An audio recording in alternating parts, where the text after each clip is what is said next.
رہنما پاکستان تحریک انصاف بیرسٹر گوہر خان کا کہنا ہے مخصوص نشستوں کو خالی نہیں چھوڑا جا سکتا۔ گورنر پر سپریم کورٹ جائیں گے اور ایسی صورت میں تو صدر، اسپیکر اور ڈپٹی اسپیکر کا الیکشن متنازع ہو جائے گا۔ ہم سب کی امید ہے آئین اور قانون کے مطابق فیصلہ ہوگا۔ بیرسٹر گوہر خان کا کہنا تھا کہ ریزرو سیٹس میرٹ بیسڈ ہوتی ہیں، اگر یہ دوسری پارٹی کے لوگوں کے پاس چلی گئیں تو خیرات سمجھ کر بانٹیں گے۔ کہ پولیٹیکل سسٹم میں اور ریزرو سیٹ میرٹ بیسڈ ہوتی ہے، یہ اگر ان لوگوں کے پاس جائے گی تو یہ ان لوگوں میں خیرات سمجھ کر کے بانٹیں گے جن عورتوں کو ان پولیٹیکل پارٹیز نے اپنے پرائرٹی لسٹ میں بھی کبھی انکلوڈ نہیں کیا تھا۔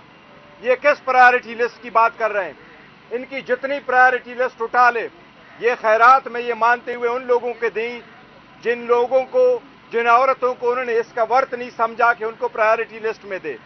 یہ پاکستان تحریک انصاف کے سپورٹڈ کینڈیڈیٹس ہیں جو اس وقت سنی اتحاد کونسل میں شامل ہے۔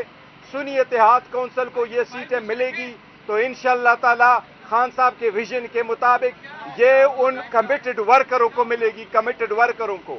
2002 میں 17 انڈیپینڈنٹ کینڈیڈیٹس آئے، 2008 میں آپ نے 23 کینڈیڈیٹ دیکھے، 2018 میں آپ نے 27 کینڈیڈیٹ دیکھے اور 2023 میں آپ نے اس وقت شامل شدہ 300 کینڈیڈیٹ دیکھے۔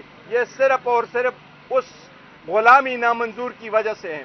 الیکشن کمیشن کو اگر عوامی نمائندوں کا احساس کرنا ہے، اس پولیٹیکل سسٹم کو آگے چلانا ہے، تو الیکشن کمیشن کے سامنے آج علی ظفر نے بہترین آرگومنٹس کیے ہیں کہ یہ اختیار آپ کے پاس ہے، آپ ان کو ایسے ایلوکیٹ کریں جس سے قانون کا تقاضا پورا ہو۔